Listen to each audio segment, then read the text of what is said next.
तो जले ज्वाला थले ज्वाला ज्वाला पर्वत मस्तके त्रैलोक्य व्यापिनी ज्वाला ज्वाला देवी नमस्तुते।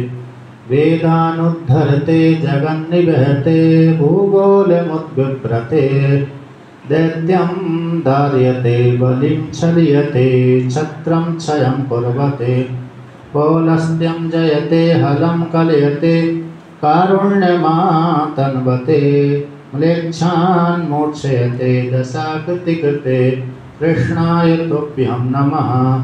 ओम शांति शांति शांति। श्री राम जय जय राम।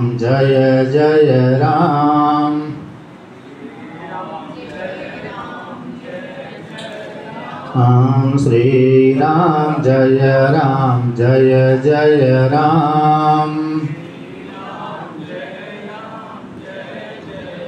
ओम श्री राम जय जय राम। श्री राम जय राम। ओम श्री राम जय जय राम। श्री राम जय राम। ओम श्री राम जय जय राम। श्री राम जय राम। ओम शांति शांति शांति। भगवान भोलेनाथ के श्री चरणों में कोटि से प्रणाम। श्रद्धामय भक्तिमय मातृगण भक्तगण, कथा चल रही है श्रीमद् भागवत महापुराण के 7वें दिवस के अवसर पर। तो यहाँ पर प्रसंग कहते हैं सुभद्रा के हरण को लेकर के और जनकपुर के राजा को लेकर के, वेद स्थिति को लेकर के, दत्तात्रेय भगवान के 24 गुरु को लेकर के, भिक्षु गीत को लेकर के, अन्य कथाओं को लेकर के। किसी काल विशेष में अर्जुन को 12 वर्ष का वनवास की प्राप्ति हुई।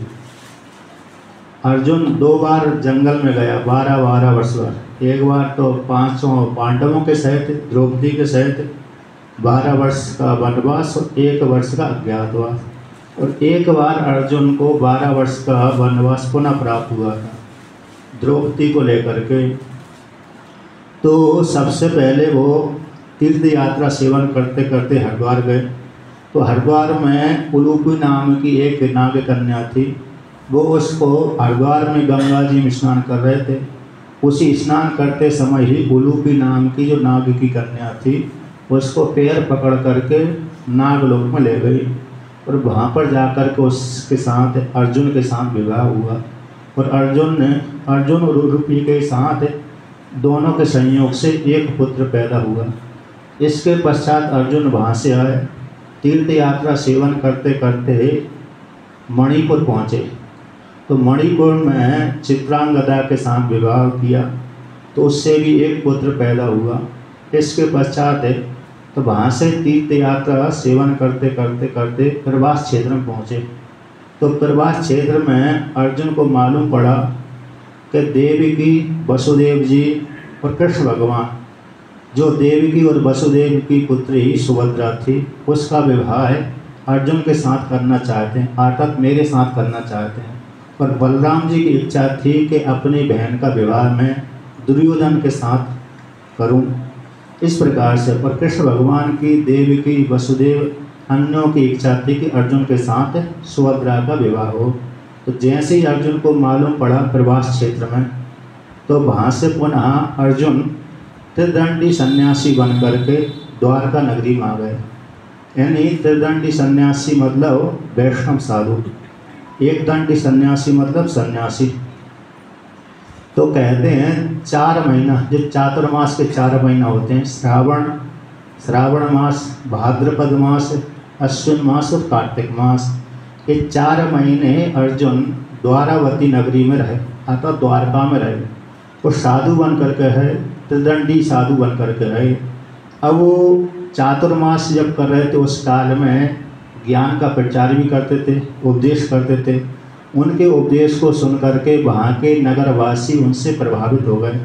तो प्रभावित होने के पश्चात तो आपने भी देखा होगा, जहाँ पर साधु रहता है तो उस साधु को भोजन खिलाने के लिए घरों में व्यक्ति घर जीवन वाले बुलाते हैं। उसी प्रकार से द्वारकावासी भी अर्जुन को भोजन के लिए अपने घर में निमंत्रण के लिए बुलाते थे, अर्थात प्रतिदिन भोजन करने के लिए अपने अपने घरों में रह जाते थे। तो उसी प्रकार से ख्याति फैलते फैलते बलराम जी के पास में पहुंची। यद्यपि बलराम जी नहीं जानते थे कि ये अर्जुन है, वो तो ये जानते थे ये सन्यासी है, त्रिदंडी सन्यासी है। और चालाकी से अर्जुन अपना रूप छिपा करके सन्यासी बन करके, त्रिदंडी सन्यासी बन करके रहते थे। कृष्ण भगवान को मालूम था, वसुदेव देवी को मालूम था। तो एक दिन बलराम जी ने उस त्रिदंडी सन्यासी रूप अर्जुन को भोजन के लिए आमंत्रण किया। तो अर्जुन भोजन करने के लिए गए। उसी काल में सुभद्रा भी वो भोजन परोसने के लिए आए। तो सुभद्रा को देख करके मोहित हो गए। तो सुभद्रा ने देखा कि ये सन्यासी नहीं है, साधु नहीं है, बल्कि नकली साधु है। उसको देख करके थोड़ी मोहित हो गई और विचार करने लगी इसी के साथ में विवाह करूँगी।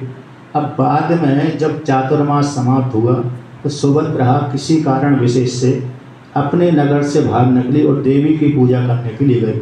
उसी समय अर्जुन एक रथ के ऊपर बैठ करके कृष्ण भगवान का परामर्श दे करके, अनुमोदन लेकर के सुभद्रा को उसने अपहरण कर लिया और अपने इंद्रप्रस्थ राज्य में ला रहा था। उसी समय बलराम जी को मालूम पड़ा कि मेरी बहन को अर्जुन हरण करके ले गया।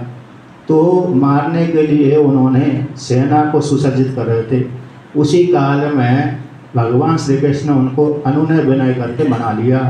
जब भगवान श्री कृष्ण की चाल थी ऐसा बलराम जी जान गए, तो फिर बलराम जी शांत हो गए।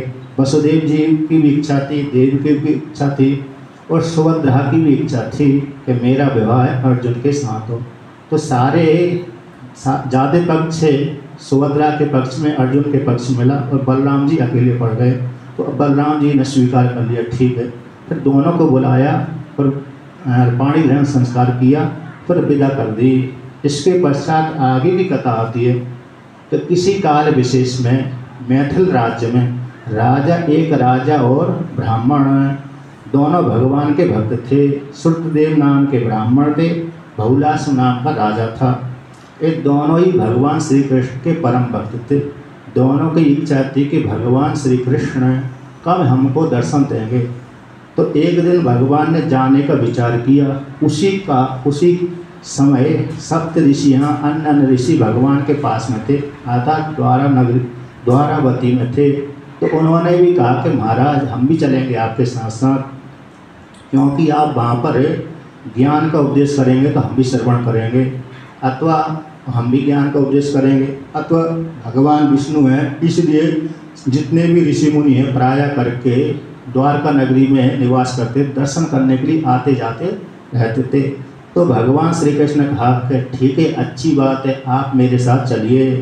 तो कौन कौन से बड़े बड़े ऋषि जो भगवान श्री कृष्ण के साथ द्वारा नगरी से अर्थात द्वारावती से द्वारका नगरी से चले और मिथिला नाम की नगरी में पहुंच गए। तो कहते हैं नारद जी, वामदेव ऋषि, अत्रि मुनि, व्यास भगवान, परशुराम जी, असित भगवान, आरुणि, सुखदेव भगवान, बृहस्पति, कर्ण ऋषि, मैत्रेय, च्यवन ऋषि इत्यादि और एक विशिष्ट नाम ले दिए। ये सारे ऋषि भगवान श्री कृष्ण के साथ मिथिला नगरी में गए और वहाँ पर जैसे ही मालूम पड़ा, कहते हैं रथों के ऊपर बैठ कर गए थे भगवान श्री कृष्ण के साथ। तो जैसे ही राजा को और ब्राह्मण को मालूम पड़ा कि भगवान हमारे ऊपर कृपा करने के लिए आए, तो राजा ने खूब स्वागत सत्कार किया, ब्राह्मण ने भी खूब स्वागत सत्कार किया। अब राजा का स्वागत सत्कार थोड़ा बड़ा हो सकता है क्योंकि राजा है, और ब्राह्मण थोड़े गरीब हैं। तो दोनों ने ही भगवान की और ऋषि मुनियों की सेवा, सुसेवा, स्वागत आदि किया। इसके पश्चात दोनों ने ही प्रणाम किया, अन्न पूजा आदि करी। तो दोनों राजा ने और ब्राह्मण देवता ने एक ही काल में एक ही साथ कहा, महाराज अगले दिन हमारे घर में भोजन करने के लिए आप आना। जब ऐसा दोनों ने एक ही साथ प्रार्थना करी तो भगवान ने स्वीकार कर लिया, ठीक है आपके घर में भोजन करने के लिए हम आएंगे, ऐसा स्वीकार कर लिया। अब दोनों के घर में जाना है। यदि यहाँ पर ये भी जानने योग्य, ग्रहण करने के योग्य, भगवान ने विचार किया ये दोनों मेरे भक्त हैं और कहते हैं भगवान मेरे से ज़्यादा प्रेम करते हैं। ब्राह्मण कहता है भगवान मेरे से ज़्यादा प्रेम करते हैं, राजा कहता है भगवान मेरे से ज़्यादा प्रेम करते हैं। तो दोनों ही अपने अपने लिए श्रेष्ठ का वर्णन करते हैं कि भगवान मेरे से ज़्यादा प्रेम करते हैं। अब भगवान ने विचार किया यदि ब्राह्मण के पास में जाता हूँ तो राजा नाराज हो जाएगा, राजा के पास में पहले जाता हूँ, प्रथम बार जाता हूँ तो ब्राह्मण नाराज हो जाएगा, वो कहेगा कि भगवान मेरे से कम प्रेम करते हैं, राजा से ज़्यादा प्रेम करते हैं। और ब्राह्मण के पास में चला गया तो राजा कहेगा भगवान मेरे से कम प्रेम करते हैं, इसलिए राजा के मन में थोड़ा दुखी हो जाएगा। तो भगवान ने क्या किया, दो रूप बना लिए यहाँ पर योग के बल के अनुसार। भगवान तो योगेश्वर हैं, तो योग के अनुसार भगवान ने दो रूप बना लिए एक ही काल में। क्या ऋषियों ने फिर क्या किया, क्या ऋषियों ने भी दो रूप बना लिए। जितने भी ऋषि थे, जितने भी ऋषि मुनि थे, सारे ऋषि मुनियों ने दो रूप बना लिए और दो रूप बना करके राजा के पास में भी गए और ब्राह्मण देवता के पास में भी गए और जा कर के दोनों का स्वागत सत्कार किया। दोनों ने स्वागत सत्कार किया, बड़े प्रसन्न हुए, राजा भी प्रसन्न हुआ और ब्राह्मण देवता भी बहुत प्रसन्न हुए। ब्राह्मण देवता का तो वर्णन आता है कि ब्राह्मण देवता जैसे ही मालूम पड़ा भगवान मेरे घर में आए हैं, ऋषियों के सहित आए हैं, तो नाचने लगा प्रसन्नता के कारण।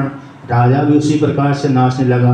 तो दोनों की अत्यंत श्रद्धापूर्वक भक्ति भगवान ने देखी, तो दोनों ही बहुत अच्छी प्रकार से मेरी भक्ति करते हैं। इसके पश्चात दोनों ने भोजन आदि कराने के पश्चात फिर भगवान ने कहा, ब्राह्मण से भी कहा और राजा से भी कहा कि हे राजन, हे ब्राह्मण देवता, देखो ये ऋषि मुनि आपके ऊपर कृपा करने के लिए आए हैं। जितने भी ऋषि मुनि हैं मेरे साथ आपके ऊपर कृपा करने के लिए आए हैं।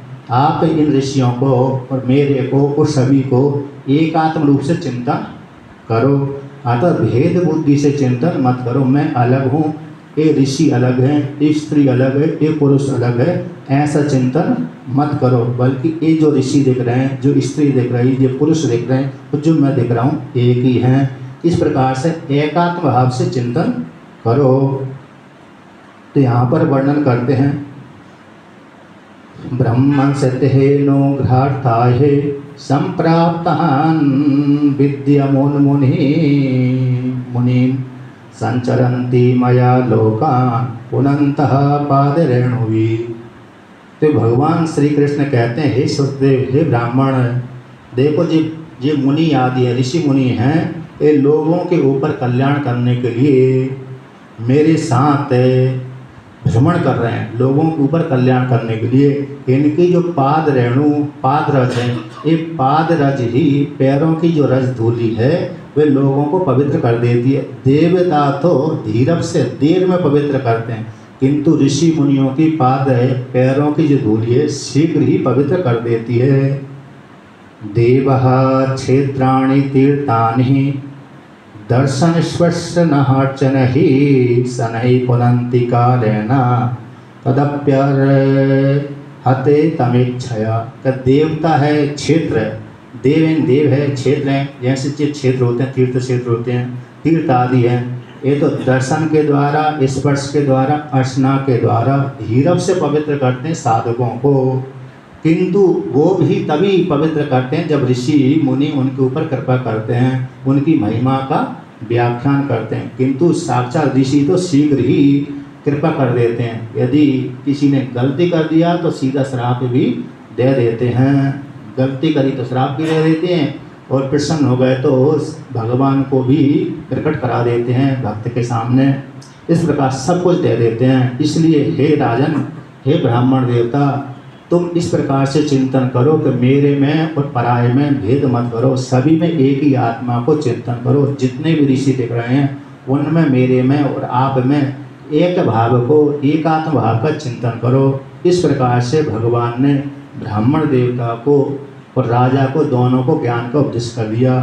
अब ज्ञान उपदेश करने के पश्चात फिर राजा ने, ब्राह्मण ने उसी प्रकार से चिंतन किया, और चिंतन करने के पश्चात फिर मोक्ष रूप पद की प्राप्ति हो गई। भगवान अपने द्वारका में आ गए, ऋषि मुनि अपने अपने अपने आश्रमों में चले गए।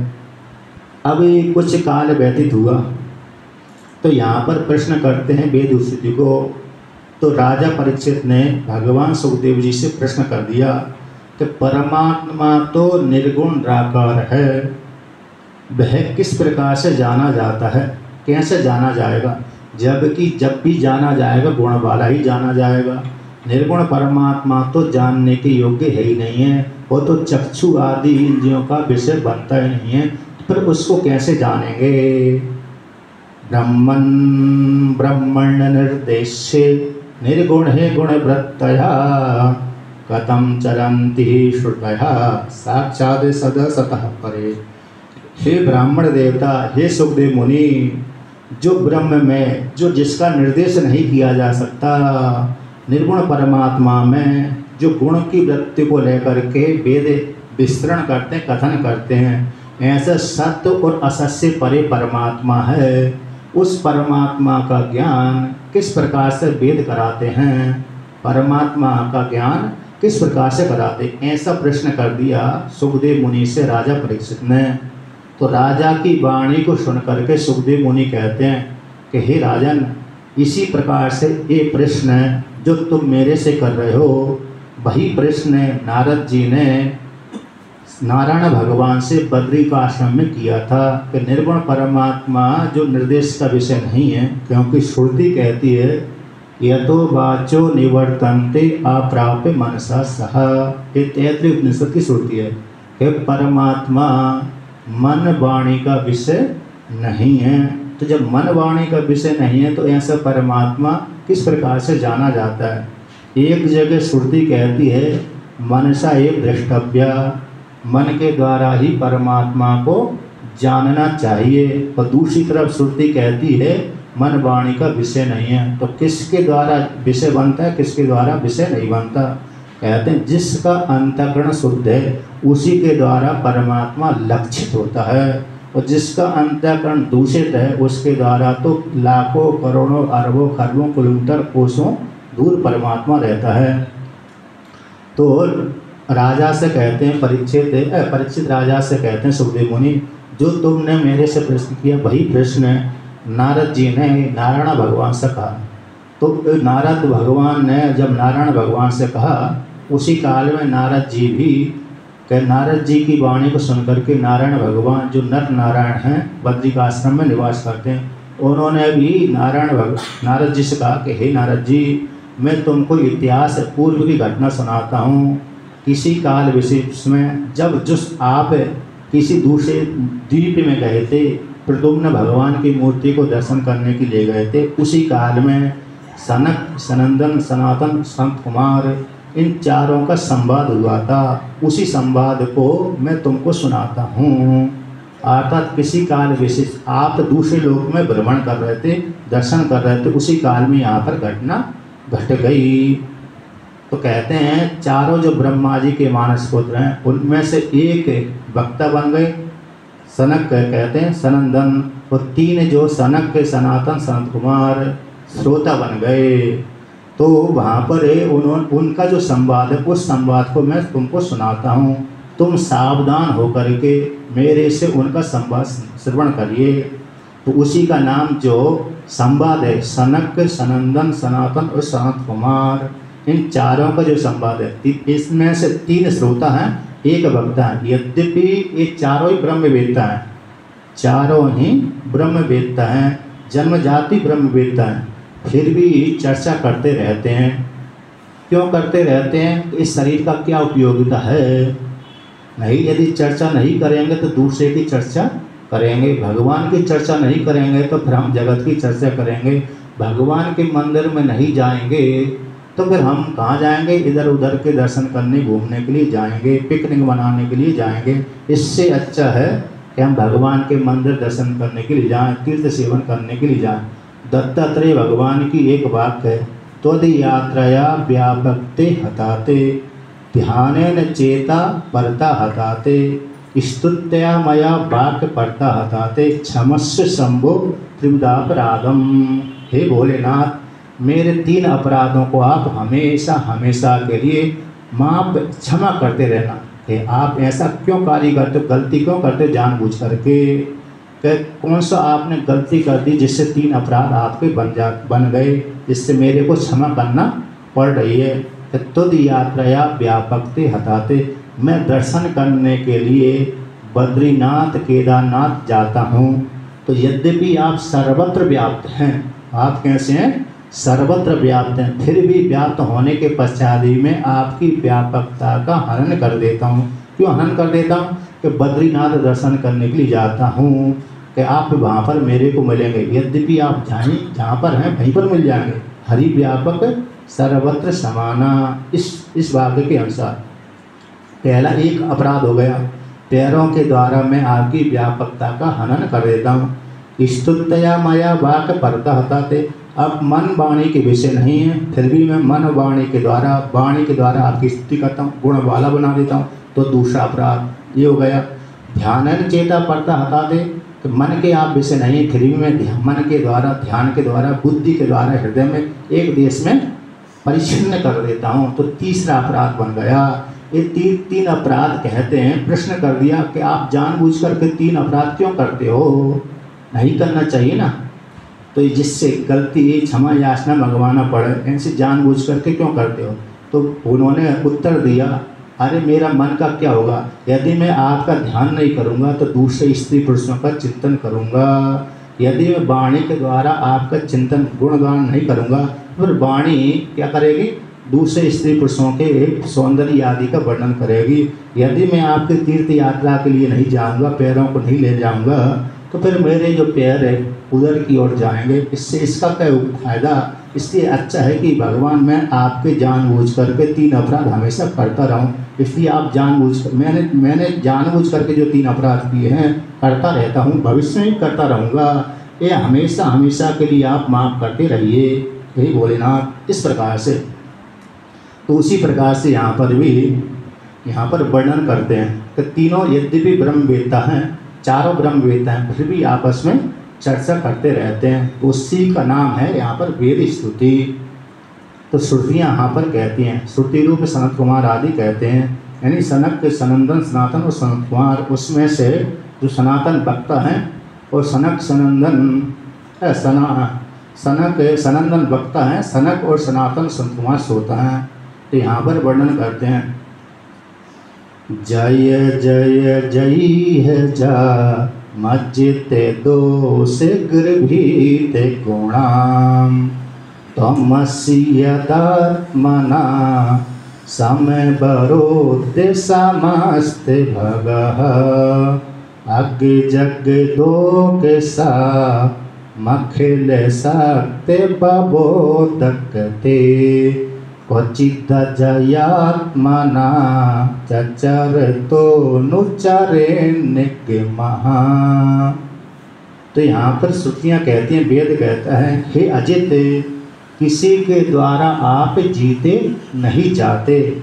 आप जो परमात्मा भगवान श्री कृष्ण वासुदेव हैं, किसी के द्वारा, चाहे दैत्य हो, चाहे दानव हो, चाहे देवता हो, चाहे मनुष्य हो, चाहे स्त्री हो, चाहे पुरुष हो, कोई भी हो, त्रिलोकी में कोई भी हो, आप उसके द्वारा जीते नहीं जाते। माया के द्वारा भी आप नहीं जीते जाते। ऐसे जो अजित है, जिसको कोई नहीं जीत सकता, ऐसे भगवान जो श्री कृष्ण वासुदेव हैं, हे वासुदेव श्री कृष्ण कहते हैं, इसको नष्ट कर दिए।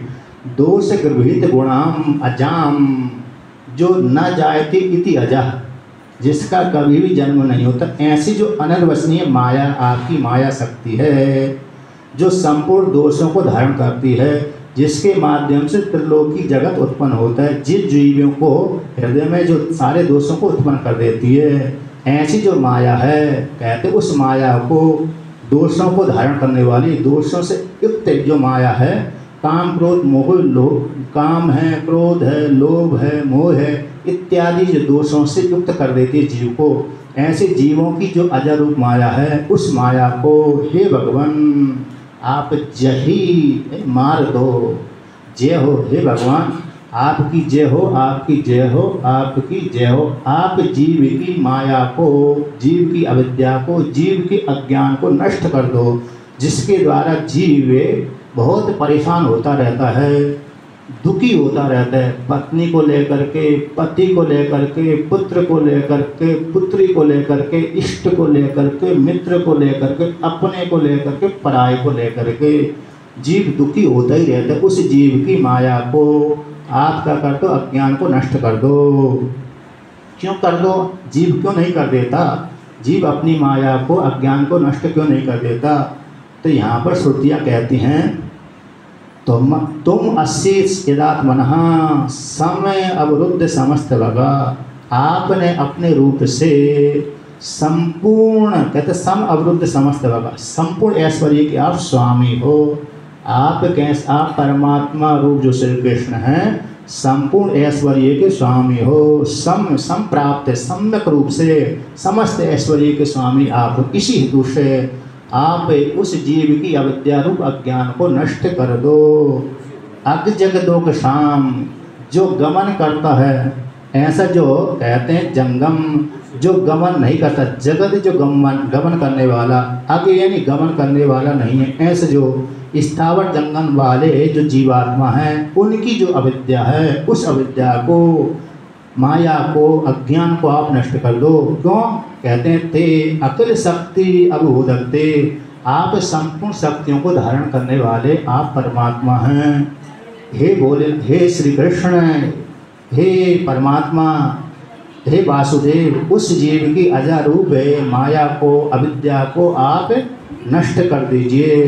कहते हैं जब वेद वही उसी अजारूप माया को लेकर के उचित अजया आत्मना, आप चेतन रूप से उस माया को लेकर के क्रीड़ा करते हो, खेल खेलते हो। कहते हैं जब माया को लेकर के ही परमात्मा खेल खेलता है, शिवः शक्त्या युक्तो यदि भवति शक्तः प्रभुत्वम, यदि शिव शक्ति से युक्त होता है तब तो शिव सृष्टि करने में समर्थ होता है। यदि शिव शक्ति से युक्त नहीं होता तो शिव सृष्टि करने में समर्थ नहीं होता। जैसे लौकिक उदाहरण है, स्वतंत्र स्त्री बच्चे को पैदा कर ही नहीं सकती, स्वतंत्र पुरुष बच्चे को पैदा कर ही नहीं सकता। जब स्त्री पुरुष दोनों का संयोग होगा तभी बच्चा पैदा होगा, अन्यथा बच्चा पैदा होने वाला नहीं है। उसी प्रकार से जब परमात्मा माया को स्वीकार करता है तभी सृष्टि करने में समर्थ होता है। जब तक परमात्मा ने माया को स्वीकार नहीं किया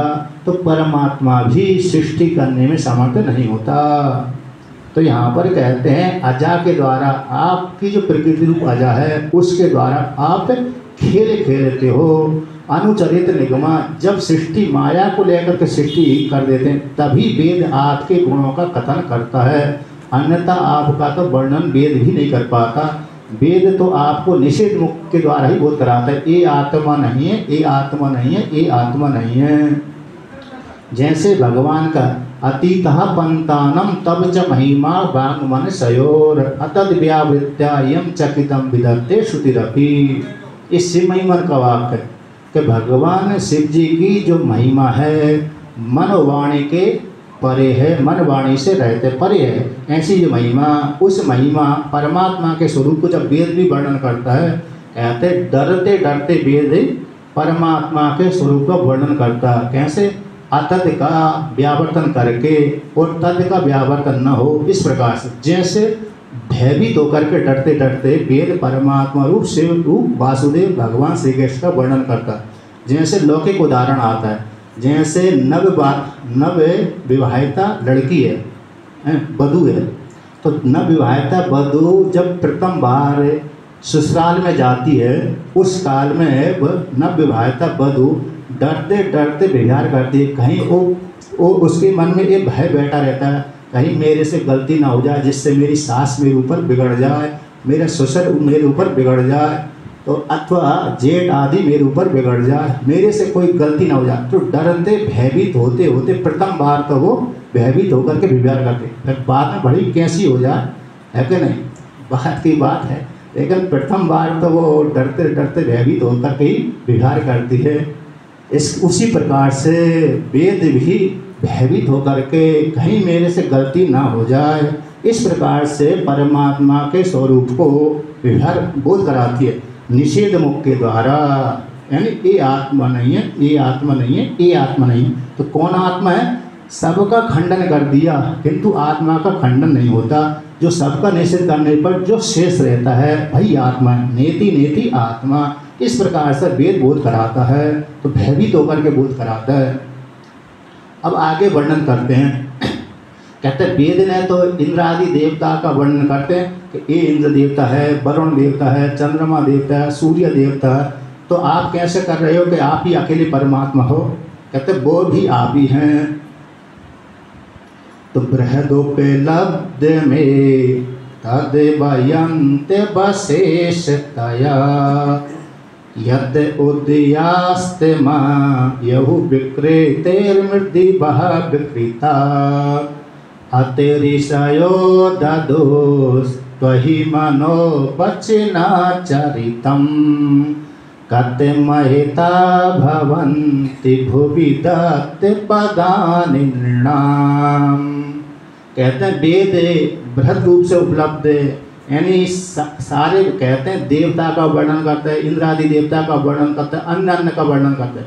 सूर्य है, चंद्रमा है, अग्नि है, वरुण आदि देवता का वर्णन करता है। बृहद उपलब्धम एतद, कहते हैं वह भी अब जानती, अब शेष रूप से जो वेद भी इंद्र आदि देवता का जो वर्णन करते हैं, अब शेष रूप से, अब शेष रूप से मतलब अब शिष्यण रूप से, अब शिष्यण रूप से आप ही परमात्मा का बोध कराता है। कैसे बोध कराता है?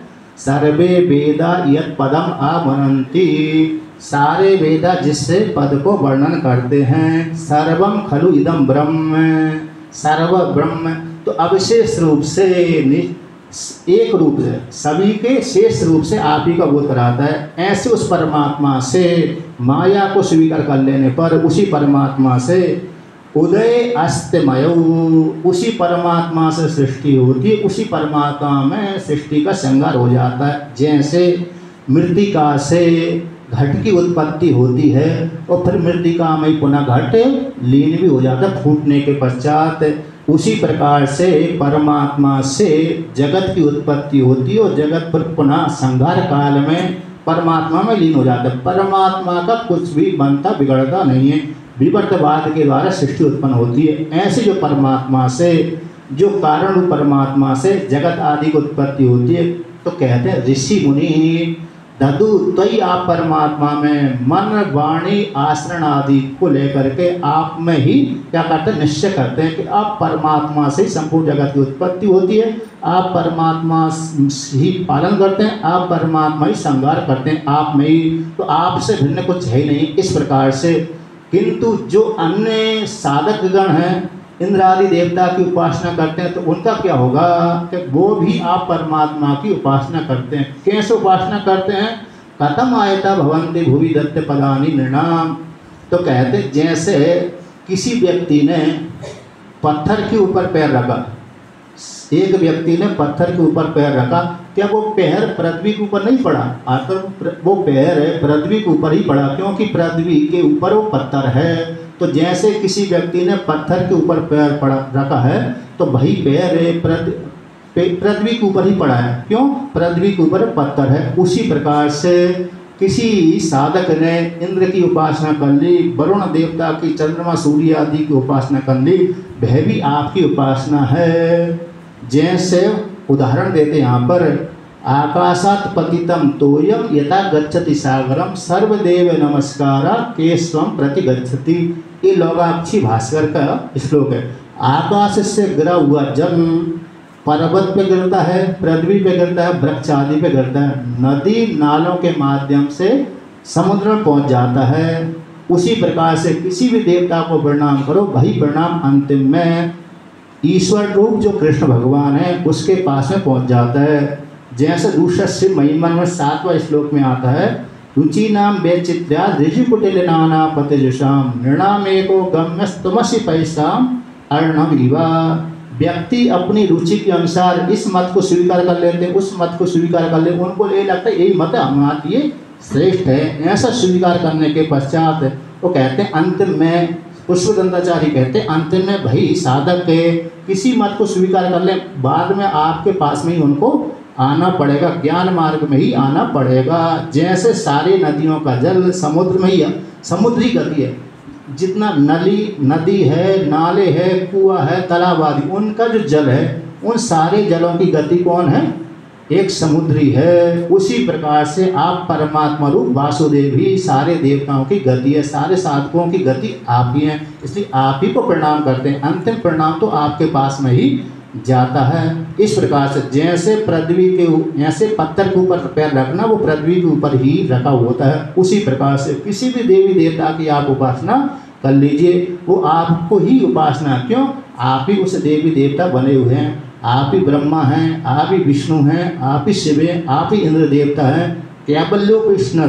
केवल्योप उपनिषद में ऐसा ही वर्णन किया है कि आप रुद्र हैं, आप विष्णु हैं, आप शिव हैं, आप ब्रह्म हैं, आप इंद्र देवता हैं, आप सब कुछ हैं। आप ही उपाधि को लेकर के ब्रह्मा विष्णु महेश बने हुए हैं। इसलिए जब आप ही ब्रह्मा विष्णु महेश बने हैं तो चाहे ब्रह्मा की उपासना करिए तब भी कृष्ण की उपासना, चाहे विष्णु भगवान की उपासना करिए तब भी कृष्ण की उपासना, चाहे शिव की उपासना करिए तब भी कृष्ण की उपासना, चाहे इंद्रादि देवता की उपासना करिए तब भी कृष्ण की ही उपासना है। ऐसा केवल उपनिषद में वर्णन किया है। अब और आगे वर्णन करते हैं। इति तबे सूरयास रधिपते खिल लोक मला छपेण कतः मृताब्धिमा बगाय तपांसि जहु किमुता पुना स्वधाम विदुता सहे काल गुणः परम भजन्ति ये पदे मजस्र सुखानुभवम। जब परमात्मा ही सब कुछ है, इस प्रकार से हे त्रिधिपते आताते त्रिगुणात्मक जो माया उसको नचाने वाले, जैसे कठपुतली, जिस दुकानदार के पास में कठपुतली यंत्र रहता है, जहाँ पर बैठा हुआ कठपुतली वहाँ पर रखी हुई है, तो ऐसे अंगूठे के द्वारा अथवा तार के द्वारा अथवा धागे के द्वारा यहीं पर बैठे बैठे नचाता रहता है। यंत्रारूढ़ाणी माया, जैसे गीता में वर्णन किया, उसी प्रकार से उसे त्रिगुणात्मक जो माया को कठपुतली के समान नचाने वाले हे परमात्मा। कहते हैं आप परमात्मा के धाम को, कथा को कहते तब आपकी जो कथा है, सूरया बड़े बड़े बड़े विद्वान बुद्धिमान विवेकी व्यक्ति, अखिल लोक मलय, जो संपूर्ण लोगों का जो मल रूप अविद्या है, ऐसी अविद्या को नाश करने वाली जो आपकी कथा रूप जो अमृत है, उस अमृत में, अमृत रूप कैसा, वो समुद्र है, उस समुद्र में अब गोता लगाते रहते हैं। कौन लगाते रहते हैं गोता? बड़े बड़े विद्वान। वो कहते हैं कि भगवान की कथा के श्रवण करने से हमारे सारे पाप निवृत्त हो जाएंगे। इस प्रकार से भगवान वासुदेव श्री कृष्ण की कथा कैसी अमृत रूप समुद्र है, उस समुद्र में गोता लगाते रहते हैं, अर्थात सेवन करते रहते हैं, श्रवण मनन निध्यासन करते रहते हैं। और मनन करके निध्यासन करके कहते तपांसी झऊ, जो संतप्त करते रहते हैं। कौन से? काम क्रोध लोभ मोह आदि संतप्त करने वाले पाप हैं, उनको उन ऋषियों ने, साधकों ने जहू त्याग दिया ऐसी कथा को श्रवण करने से। कि मुद्दा पुनः कहते हैं जब इन साधकों ने तो ऐसा किया, अब जो उनसे भी और बड़े हैं, कौन बड़े? जो आत्मा का चिंतन करने वाले हैं, वेदांती हैं, वेदांत के माध्यम से आप वासुदेव परमात्मा का चिंतन करते हैं। किम पुनः, उनके विषय में तो क्या कहना है कि स्वधाम, जो आपका धाम मतलब स्वरूप है, आपका जो स्वरूप है उस स्वरूप को स्मरण करते, उस स्मरण के माध्यम से विद्युत आशय काल गुणा, जिन्होंने त्याग दिया काम क्रोध मोह आदि जो वासना थी, काल गुणा जरा मरण आदि जो गुण आदि धर्म थे, उनको सबको उन्होंने त्याग दिया। किसके द्वारा त्याग दिया? आपके स्वरूप का चिंतन करते करते त्याग दिया। तो त्याग करके आपका सेवन करते हैं। जो सन्यासी आदि हैं कहते पदम अजस्र निरंतर सुखानुभवम, अखंड आनंद जो पद है उस पद का सेवन निरंतर करते रहते हैं आपके स्वरूप का स्मरण करके।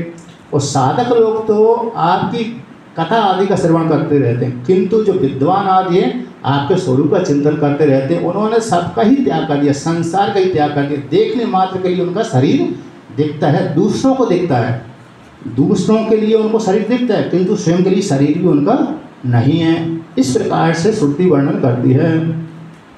अब यहाँ पर श्रुतियाँ यानी सनक सनंदन सनातन सनत कुमार रूप जो वेद इनके द्वारा जो वक्तव्य वेद स्तुति के नाम से आगे वर्णन करते हैं कि साधक किस प्रकार से, साधक और साधिका किस प्रकार से अपना आत्मा का चिंतन करे। कि ऐसे ऐसे ऐसे लोग चिंतन करते हैं। उदरे मुपासते या ऋषि वर्त में सुकूर प्रदृशः परिसर पद्धतिम हृदय महारुणायोदयरम तत उद्गादनं तत विधाम शिरः परमं पुनरिहयते समेत न पतन्ति कृतान्त मुखे। तो यहाँ पर कहते हैं, श्रुतियाँ कहती हैं, वेद स्तुति वर्णन करती है, मतलब ग्रंथ वर्णन करते, कहते हैं ऋषियों ने उपासना के लिए मार्ग वर्णन किया है। ऋषियों ने साधकों के लिए, स्त्री के लिए, पुरुषों के लिए मार्ग वर्णन किया है। कैसे? तो बहुत से कहते हैं हमारे शरीर में 6 चक्र, 7 चक्र, 8 चक्र है। प्रधान रूप से तो 6 चक्र हैं। मूलाधार चक्र, स्वादिष्ठान चक्र, मणिपुर है। 2 नीचे के छेद पास में है। तो कहते हैं मूलाधार गुदा और लिंग इंद्रिय के बीच का जो चक्र होता है, स्थान होता है, मूलाधार कहलाता है। लिंग इंद्रिय के ऊपर वाला जो भाग रहता है, वहाँ पर स्वादिष्ठान चक्र होता है। नाभि में जो चक्र होता है, मणिपुर चक्र होता है। हृदय में जो चक्र होता है, स्वादिष्ठान होता है। यहाँ पर विशुद्धि नाम का चक्र होता है। यहाँ पर आज्ञा चक्र कहलाता है। यहाँ पर सहसा, जो बच्चे में आपने देखा होगा, डब डब 1 वर्ष का बच्चा में डब डब करता रहता है, वो सहसा कहलाता है। अब दोनों के बीच में याज्ञा चक्र और यहाँ सहसा के बीच में एक रोदनी, समरोदनी 2 और होते हैं शिव पुराण के अनुसार। तो 6, 2, 8 होते हैं, कहीं कहीं 7 होते हैं, कहीं कहीं 8 होते हैं। तो कहते हैं ऋषियों ने यहाँ पर चिंतन करने का मार्ग दिखलाया है। जो साधक हैं, मतलब जो पूजा करने से और अधिक ऊपर के बड़े हुए हैं, तो बहुत से कहते हैं उद्रम उपासते, आटा नाभि में जो मणिपुर चक्र है, यहाँ पर उपासना करते हैं। जो ऋषियों ने जो मार्ग दिखलाया, स्थूल दृष्टि वाले, सूक्ष्म दृष्टि वाले। तो इस प्रकार से उन्होंने जो मार्ग दिखलाया, उस मार्ग के अनुसार बहुत से ऋषि यहाँ पर चिंतन करते हैं। अन्य तो मूर्ति में पूजा करते हैं, उपासना करते हैं, उनकी अपेक्षा ये ज़्यादा सूक्ष्म हैं। और अन्य ब्रह्मवेत्ताओं की अपेक्षा जो हृदय में उपासना करते हैं, उनकी अपेक्षा ही स्थूल है। कहते हैं परिसर पद्धति जो निकलने वाली हैं। कुछ लोग तो कहते हैं हृदय अरुणाया धैर्यम, जो अरुण वंश में उत्पन्न होने वाले ऋषि छांदोग्य उपनिषद के अनुसार हृदय में चिंतन करते हैं। तो हृदय में कौन? धैर्याकाश ब्रह्म है। तो हृदय से निकलने वाली नाड़ियाँ, हृदय से नाड़ियाँ निकलती हैं। कहते हैं हृदय से कितनी नाड़ियाँ हमारे शरीर में कितनी नाड़ियाँ हैं? तो 72 करोड़ 72 लाख 10,201 नाड़ियाँ हैं हमारे शरीर के भीतर। पूरे शरीर में जो हृदय से निकलती हैं, हृदय से कुछ निकली हैं, फिर उससे शाखा फैली, शाखा से शाखा, शाखा से शाखा। जैसे वृक्ष का एक मूल होता है, इसके पश्चात फिर शाखा, फिर शाखा, फिर शाखा, फिर शाखा से फिर शाखा, शाखा यहाँ से। उसी प्रकार से हृदय से कुछ नाड़ियाँ निकली, फिर फूटती गई। तो हमारे पूरे शरीर में नाड़ियाँ हैं 72 करोड़ 72 लाख 10,201। उन 201 उनमें से 10 प्रदान है इन नाड़ियों में। 10 में से 3 नाड़ी प्रदान है, 3 में से 1 नाड़ी प्रदान है, जिसका नाम 3 नाड़ी है, इंगला, पिंगला, सुषुम्ना, सूर्य, चंद्रमा और अग्नि। तो उन तीनों में से सूर्य, चंद्रमा, अग्नि के मध्य में जो सुषुम्ना को अग्नि बोलते हैं, वो अग्नि नाड़ी मूलाधार चक्र से चलती हृदय की ओर होती हुई सहसात में जाती है। तो हृदय से निकलने वाले के बहुत से ऋषियों ने हृदय में उपासना करते हैं, धैर्य ब्रह्मी की उपासना करते हैं। अब जिनको यहाँ पर रहते रहते ज्ञान नहीं हुआ, तो वो सुषुम्ना नाड़ी के माध्यम से हृदय से होकर के, हृदय के माध्यम से निकलते हैं, सहस्रात में जा करके ब्रह्मलोक में पहुँच जाते हैं, क्योंकि सुषुम्ना नाड़ी का संबंध सीधा सीधा ब्रह्मलोक से है। अब जिनको यहीं पर रहते रहते ज्ञान हो गया, तो अत्रैव समविलीयन्ते, उनका गमन उत्क्रमण नहीं होता। ब्रह्मवेद ब्रह्मैव भवति, ब्रह्म को जानने वाला ब्रह्मी हो जाता। अत्रैव समविलीयन्ते, न तस्य प्राणा उत्क्रामन्ति, उसके प्राण उत्क्रमण नहीं करते। किंतु जिसको यहाँ पर चिंतन करते करते ज्ञान नहीं हुआ, तो हृदय के माध्यम से आगे ऊपर उत्क्रमण करता, सहसात में जहाँ से जाता है, यहाँ से फोड़ करके ब्रह्मलोक में पहुँच जाता है। कि तथा उद्गात हे अनंत परमात्मा, हृदय से निकलने वाली नाड़ियाँ, उन नाड़ियों के माध्यम से तब धाम सिर परमम, आपका जो धाम है, स्वरूप रूप धाम है, जो श्रेष्ठ ज्योतिर्मय स्वरूप है, परम उत्कृष्ट है, उसको प्राप्त हो जाते हैं। कौन? जो हृदय में आत्मा की उपासना करने वाले हैं। अर्थात जिनको अभी परोक्ष ज्ञान तो हो गया, अपरोक्ष ज्ञान नहीं हो पाया, उससे पहले शरीर छूट गया। कैसा?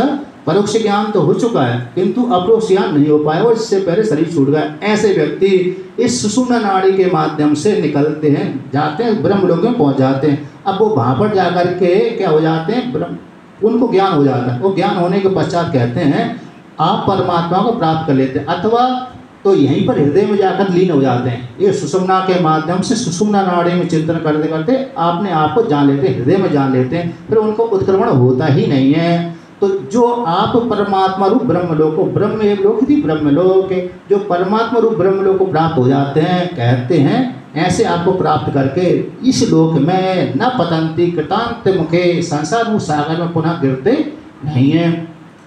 उसी प्रकार देख और भी कहे कि हमारे शरीर में इतनी नाड़ियाँ, रोम में भी इतने हैं हमारे शरीर में। कितने हैं?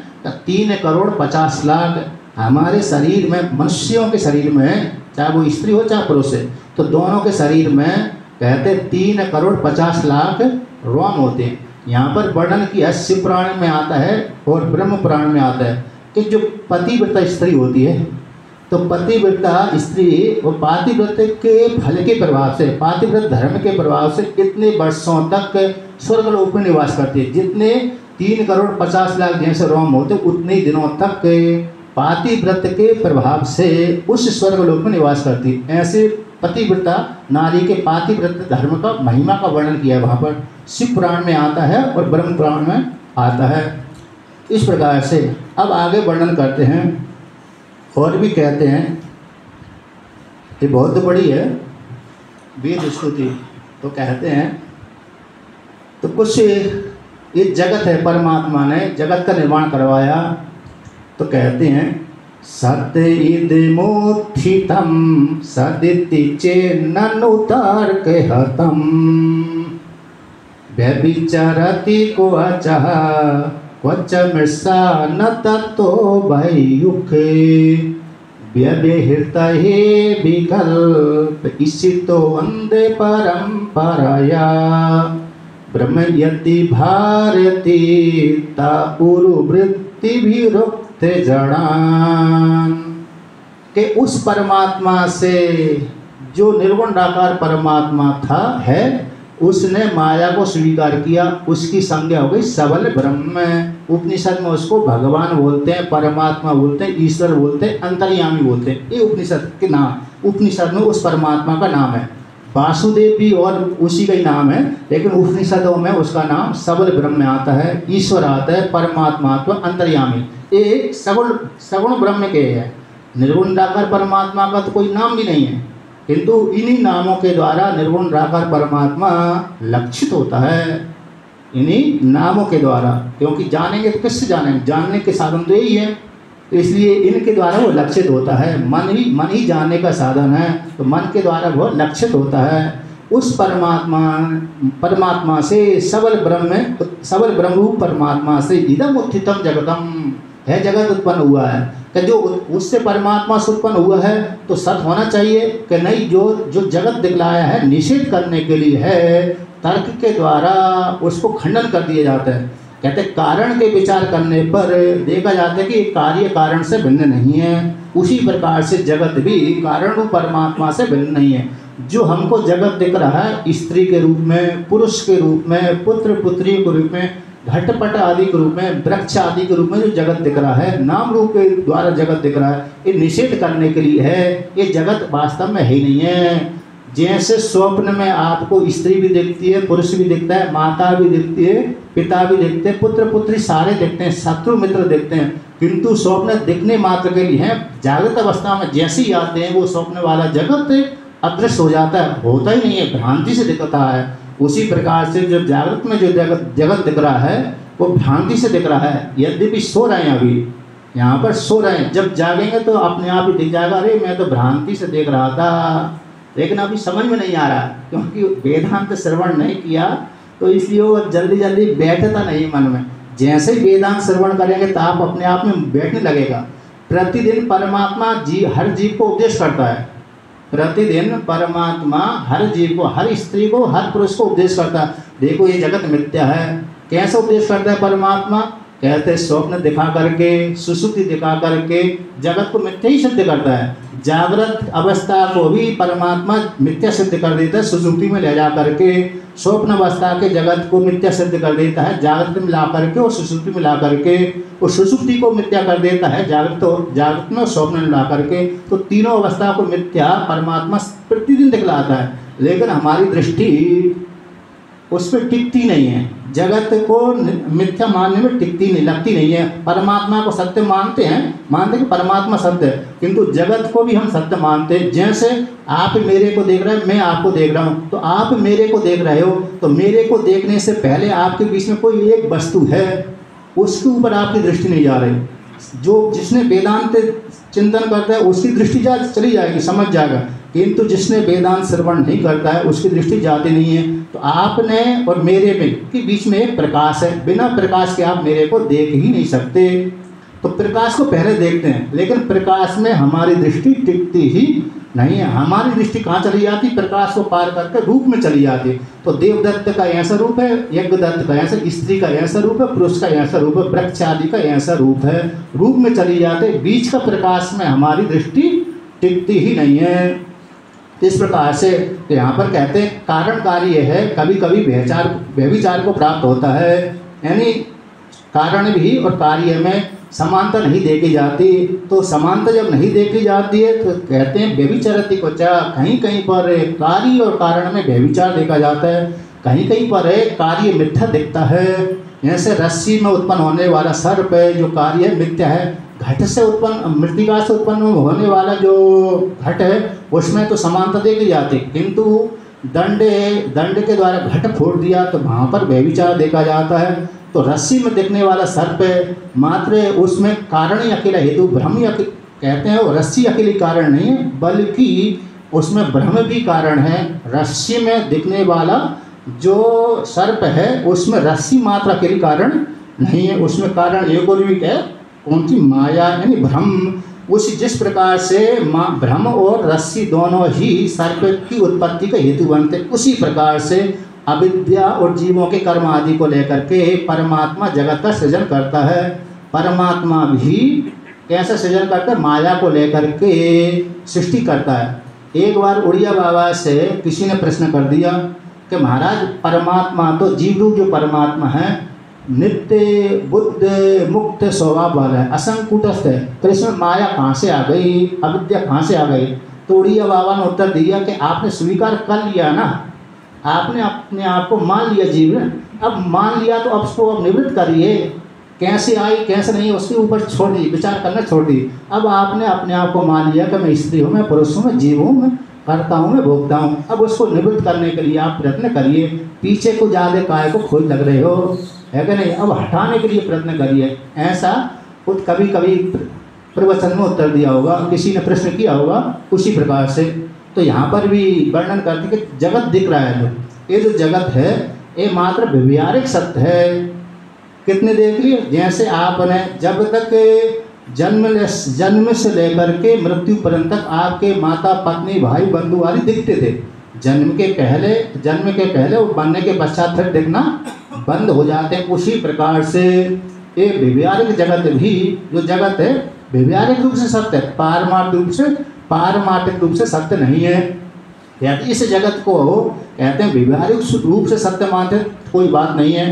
कहते हैं जगत की सत्य करने के लिए, कहते अज्ञानियों के लिए ही ये श्रुतियाँ हैं, वेद है, इस जगत को लेकर, कर्मकांड को लेकर के इसकी प्रशंसा करती हैं, बल्कि इसके नित्यत्व को वर्णन नहीं करती। कहते उरु वृत्ति भेरे उक्त जड़ान, जो जड़ बुद्धि वाले हैं, आकर जो कर्मकांड में फंसे हुए हैं, उनके लिए श्रुतियाँ आदि कैसी गौण रूप से इस जगत को, कर्मकांड आदि को लेकर के प्रशंसा करते हैं। हाँ, आप अच्छा कार्य करते हो, बल्कि ऐसा नहीं इससे नित्य फल प्राप्त होगा, इसके लिए वर्णन नहीं करते। नित्य फल तो प्राप्त होता ही नहीं है, अतः नित्य तो परमात्मा है और कर्मकांड के द्वारा अनित्य ही फल प्राप्त होता है कुछ काल के लिए। जैसे आप व्यापार करते हैं तो व्यापार के माध्यम से आपने लाखों करोड़ों रुपए कमा लिए, एक दिन बाद जब व्यापार करना बंद कर दिया उसी दिन से घटना भी चालू हो जाता है। उसी प्रकार से हमने पुण्य के द्वारा स्वर्गलोक फल की प्राप्ति कर ली, जब फिर वहाँ पर जाकर भोगते हैं, वहाँ पर कमा नहीं सकते, वहाँ पर भोगना ही पड़ता है।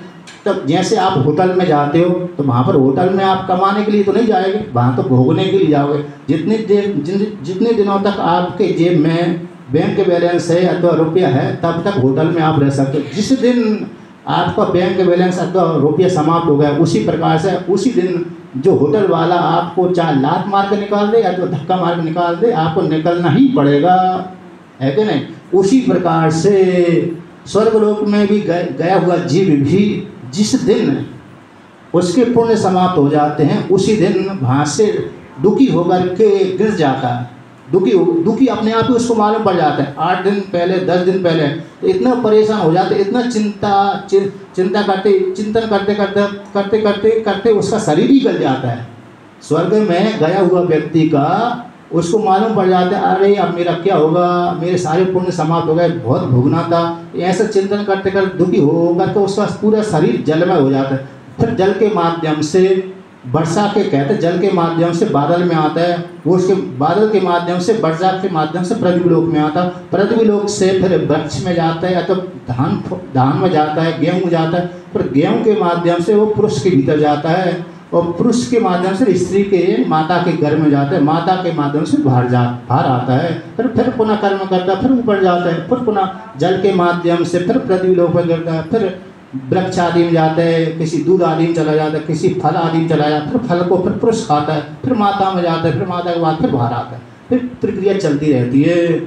तो इस प्रकार से ये जगत कैसा है, सत्य नहीं है, भिन्यात्मक सत्य पारमार्थिक सत्य नहीं है। अब आगे वर्णन करते हैं, यदि न समुद्धरन्ति यतयो हृदय काम जटा दोरदिगमो शतां हृदय गतो स्मृति कंठमणि असुतृप योगिनाम् उभयतोऽप्य सुखं भगवन् नन्पगतान्तका दनधिरूढ़ पदात् भवितः।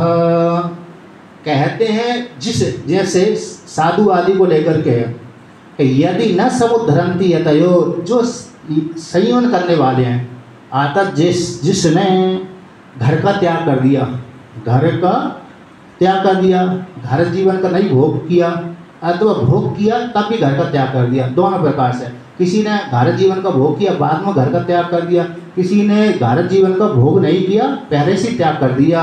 अब त्याग करने के पश्चात कहते हृदय के भीतर जो काम रूप जटा है, काम क्रोध लोभ मोह आदि, स्त्री की कामना, पुरुष की कामना, अन्य की कामना, जो कामना तो मन के भीतर बैठी रहती है, स्त्री के भीतर पुरुष की कामना, पुरुष के भीतर स्त्री की कामना, ये सामान्य कामना, फिर अन्य संपत्ति आदि कामना, अन्य कामना। तो जिस साधक अथवा साधिका ने, साधिका भी होती, स्त्री साधिका है, पुरुष साधक हो गया, जिन्होंने संयमन करा फिर भी उनके हृदय में जो काम रूप जटा है उसको उन्होंने त्यागा नहीं, उखाड़ कर फेंका नहीं। ऐसे जो उनके हृदय में कहते हैं, यद्यपि परमात्मा उनके हृदय में विराजमान है, सारे प्राणियों के हृदय में परमात्मा विराजमान है, चाहे वो स्त्री का शरीर हो चाहे पुरुष के शरीर हो, सभी के भीतर परमात्मा विराजमान है। ऐसा विराजमान होने पर भी जिनके भीतर, जिन स्त्रियों के भीतर, जिन पुरुषों के भीतर काम रूप जटा फैली हुई है, वासना बैठी हुई है, तो बैठे होने के कारण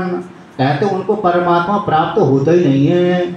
जैसे लौकिक उदाहरण आता है, जैसे जो चश्मा लगाने वाला स्त्री या पुरुष है, चश्मा लगाने वाला, उसकी आदत है कि बार बार उतारना, बार बार पहनना, बार बार उतारना, बार बार पहनना। अब उसने पहन लिया लेकिन भूल जाता है कि मैंने चश्मा कहाँ रखा, अभी तो यहाँ रखा था, इधर उधर देखता है तो देखती है, लेकिन पहना है उसकी आंखों में ही है, उसका चश्मा उसकी आंखों में, फिर भी उसको ढूंढता है, मेरा चश्मा खा है, मेरा चश्मा खा है। जब उसको ध्यान, अरे मेरा तो चश्मा इधर है, फालतू ढूंढा।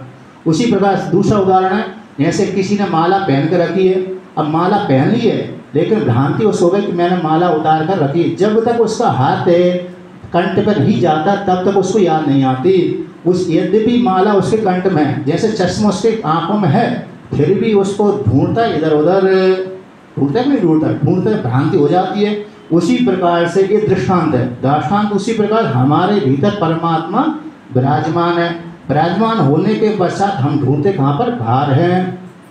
क्यों, हमारे भीतर काम काम काम है, क्रोध है, लोभ मोह बैठी हुई है, इसलिए उस परमात्मा को हम जान नहीं पाते, यद्यपि हमारे भीतर बैठा हुआ है।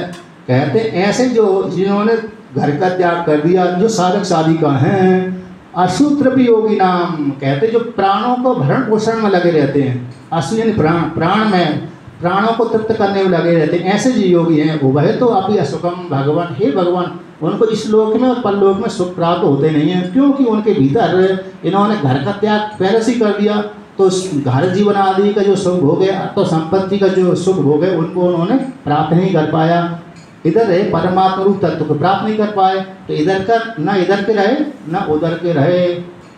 वो स्वान को लेकर कहा ना, कहाँ का, ना घर का कुत्ता ना घाट का है, धोबी का कुत्ता ना घर का ना घाट का, उसी प्रकार का हो गया। तो जैसे इधर के भी नहीं रहे, उधर के इधर भी सुख नहीं ले पाए, उधर भी सुख, उधर निर्विशेष सुख प्राप्त नहीं हुआ, इधर भौतिक सुख प्राप्त नहीं हो पाया, तो बीच की अटक गए। तो कैसे कहते, क्यों अटक गए, कहते हैं अनपगतान अंतकाल, कि इन्होंने परमात्मा में आरूढ़ नहीं हुए, परमात्मा में आरूढ़ नहीं आकर परमात्मा को इन्होंने जाना नहीं, इसलिए न जानने के कारण इनका जो अंत के काल है, वो काल को इन्होंने जीत ही नहीं पाया।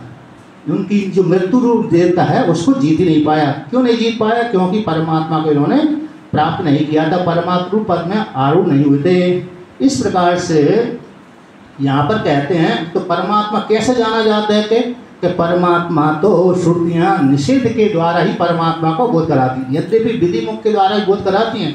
परमात्मा के दो मार्ग हैं जानने के लिए, एक विधि मुख, एक निषेध मुख। कहते विधि मुख में ये भी ब्रह्म है, ये भी ब्रह्म है, ये भी ब्रह्म है, स्त्री भी ब्रह्म है, पुरुष भी ब्रह्म है, शत्रु ब्रह्म है, मित्र भी ब्रह्म है। कहते कभी कोई विधि मुख रूप जो बोध कराने का है दृष्टि, इसमें कभी कभी झंझट हो जाती है। कहते हम ब्रह्म का चिंतन करें, स्त्री को भी ब्रह्म मानेंगे, पुरुष को भी ब्रह्म मानेंगे, कहीं जिससे हमारा झगड़ा हो गया जिस शत्रु से, तो वहाँ पर देखे इसको ब्रह्म मानना चाहिए, तो वहाँ पर ब्रह्म ब्रह्म भाग ही जाता है, वहाँ पर सीधा सीधा शत्रु ही आता है। कहाँ पर आता है कि इसने मेरे को हानि पहुँचाई थी, ये ब्रह्म नहीं है, तो सीधा सीधा लड़ने के लिए चला जाता है, तो वहाँ तो ब्रह्म भग जाता है। किंतु श्रुति कहती है निषेध मुख से अच्छी प्रकार से जाना जाता है। निषेध मुख से कैसे, ये आत्मा नहीं, सर्व का निषेध कर दो। किसका निषेध कर दो, पत्नी का निषेध कर दो, पति का निषेध कर दो, पुत्र का निषेध कर दो, पुत्री का निषेध कर दो।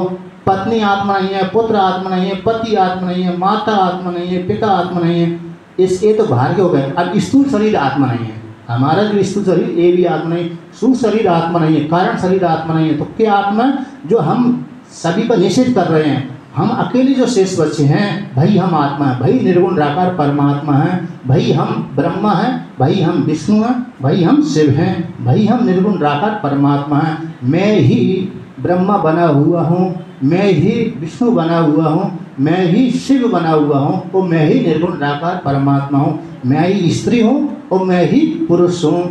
इस प्रकार से व्यक्ति चिंतन कर सकता है, चिंतन करके अपने आप को जान लेता है। इस प्रकार से परमात्मा का जानने का एक मार्ग है।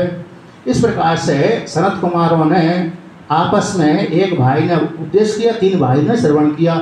ऐसा चर्चा करने के पश्चात फिर तीनों भाइयों ने उनकी पूजा करी, फिर अपने किसी लोक में भ्रमण करने के लिए चले गए। इस प्रकार से एक वेद स्तुति भगवान सुखदेव मुनि ने राजा परीक्षित को सुनाई, और सोनक कहते नारद जी को नारायण भगवान ने सुनाई, और सनत कुमार सनंदन ने शरद कुमार सनातन को सुनाई। इसके पश्चात ऐसा वर्णन किया, उनको आत्मज्ञान हो गया और सभी जगह ब्रह्म का चिंतन करते करते मुक्त हो गए। अब आगे का वर्णन करते हैं। कहते हैं भगवान अगली लीला, एक ब्रह्म ज्ञान, इसको कहते हैं ब्रह्म ज्ञान उपदेश, वेद स्तुति के माध्यम से एक ब्रह्म ज्ञान का उपदेश किया कि परमात्मा को हम इस प्रकार से चिंतन करते हैं। परमात्मा को चिंतन कर करके हम अपने आप को जान लेंगे कि मैं ही परमात्मा, मैं ही निर्गुण निराकार परमात्मा हूँ, मैं स्त्री पुरुष बिल्कुल भी नहीं हूँ। मेरा जो नाम है स्त्री नाम अथवा पुरुष नाम है, देवदत्त यज्ञदत्त नाम है, वो नाम मात्र इस स्थूल शरीर के है। जो नाम किसका है?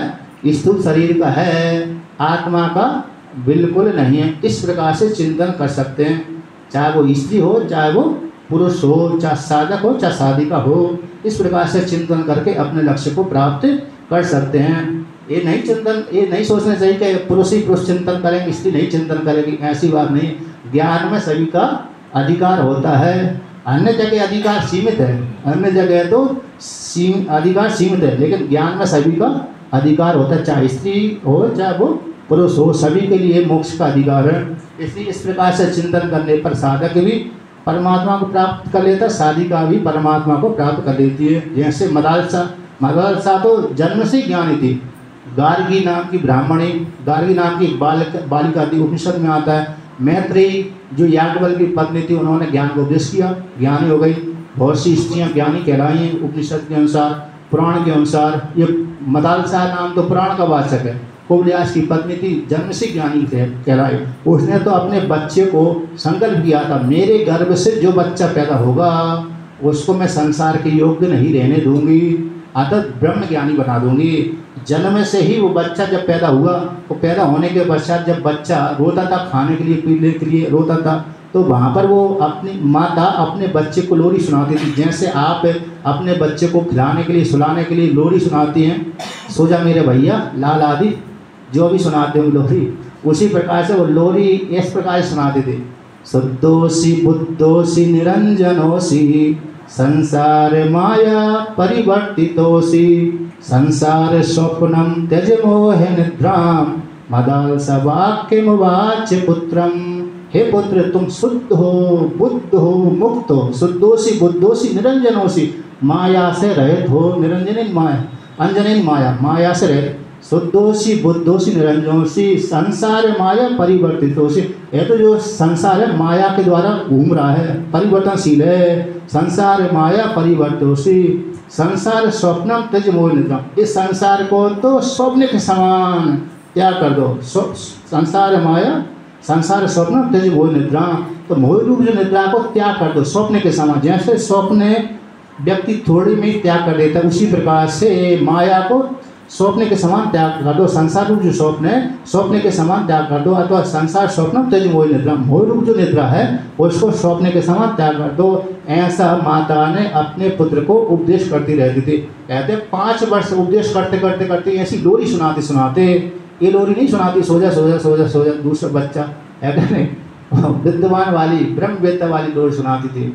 नहीं तो कहते माता परेशान कर, बच्चा परेशान कर देता तो एक खिलौना दे दिया, मोबाइल पकड़ा दिया, वो पकड़ा दिया, तो बच्चा मोबाइल में मस्त हो जाता है। तो माता कहती बढ़िया खेल रहा है, दूसरा मैं काम कर लूँगी। तो ऐसे वो नहीं करते थे, ऐसे ही खिलौना नहीं देती थी, बल्कि ब्रह्म ज्ञान का उपदेश करती थी। तो 5 वर्ष की अवस्था में ब्रह्मवेत्ता ही हो गया। पहला बालक ब्रह्मवेत्ता हुआ, दूसरा बालक ब्रह्मवेत्ता हुआ, तीसरा बालक ब्रह्मवेत्ता हुआ, चौथे बालक जब पैदा होने लगा तो राजा ने कह दी माँ देवी ये क्या कर रही, मेरा वंश समाप्त हो जाएगा। क्योंकि बालक ब्रह्म ज्ञान हो गया, सन्यासी बन गए, घर के काम के रहे नहीं।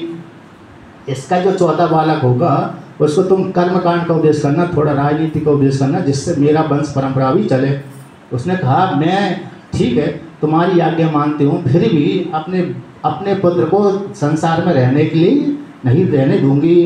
तो कहते फिर चौथे बालक को उसने ज्ञान का उपदेश नहीं किया, कर्मकांड का उपदेश किया। बाद में जब जंगल में गई तब उसने अपने बड़े बड़े पुत्रों को, जो पहले पुत्र हुए तो उनको बुलाकर कहा अपने भाई के ऊपर नज़र रखना, इसको फंसने मत देना, बीच बीच में ज्ञान देते रहना। जाते समय उसने एक श्लोक भी दे दिया लिख करके, हे पुत्र मैं जा रही हूँ। सारा कर्मकांड का उपदेश दिया, राजनीति का उपदेश दिया, सबको उपदेश करने के पश्चात अंतिम में एक उपदेश कर लिख कर दे गई। तो एक ताबीज बनाया उसने, और ताबीज में 1-2 श्लोक लिख दिए। तो कहा कि हे पुत्र जब तुम्हारे ऊपर भयंकर संकट पड़ रहा है, कहीं भी तुमको समाधान ना प्राप्त हो, तभी इस ताबीज को खोलना, इससे पहले नहीं खोलना। इसके पहले खोलोगे तो उसका असर नहीं होगा, है कि नहीं। जैसे आ गए रे रोगी नहीं है और पहले से दवाई खा दी तो असर नहीं करेगी। जब रोगी है वो ही दवाई खाएगा, जिस विषय का रोगी है उसी विषय वाली दवाई खाएगा तो ठीक ही मतलब वो कल्याण कर देगी। उसी प्रकार से जब तुमको संकट की भयंकर संकट प्राप्त हो जाए और कहीं भी समाधान ना मिले, तभी तुम इस ताबीज़ को खोलकर देखना, उसमें एक श्लोक लिखा था, संगः सर्वात्मना हेय साचेत त्यक्तुम न सकते सद्विष कर्तव्यम सताम संगो ही भेषजम। संग तो किसी प्रकार से करना ही नहीं चाहिए, त्याग करने की योग है। संग सर्वात्मना हेय साचेत त्यक्तुम न सकते, कहते भाई हम संग के बिना भी नहीं रह सकते, स्त्री के बिना हम नहीं रह सकते, पुरुष के बिना हम नहीं रह सकते, इष्ट मित्रों के बिना नहीं रह सकते, भाई बंधुओं के बिना नहीं रह सकते, तो कैसे रहेंगे, असंग कैसे। कहते यदि आप संग किए बिना नहीं रह सकते तो संग उन्हीं के साथ करना। किन के साथ करें, कहते सत्पुरुषों के साथ, सज्जनों के साथ संग करना। कि उनके साथ करने से क्या होगा, कि उनके साथ संग करने से ऐसा हो जाएगा जैसे रोगी व्यक्ति वैद्य के पास में जाकर के वैद्य के साथ संग करेगा तो वैद्य रोगी व्यक्ति को औषधि दे देगा, तो औषधि के द्वारा उसकी रोग की निवृत्ति हो जाएगी। उसी प्रकार से सज्जन लोग भवरूप रोग को नष्ट करने के लिए ज्ञान का उपदेश कर देंगे, जिससे तुम्हारा कल्याण हो जाएगा। इस प्रकार से वो दो श्लोक को लेकर के दे दी, एक संकल्प को लेकर के, एक संग को लेकर के। इस प्रकार से मदालसा ने भी अर्थात स्त्रियां भी विद्वान होती थी, पुरुष तो विद्वान होते ही है, लेकिन स्त्रियां भी विद्वान होती थी, ब्रह्मवेत्ता कहलाती थी। अब यहाँ पर शिव जी को लेकर के वर्णन करते हैं, दो कल्पों की लेकर घटना आती है। कहते हैं बिरकोह नाम सुरः पुत्रः शकुने पति नारदं दृष्ट्वा सुतोषं पप्रच्छ देवेषु दृशो दुर्मतिः।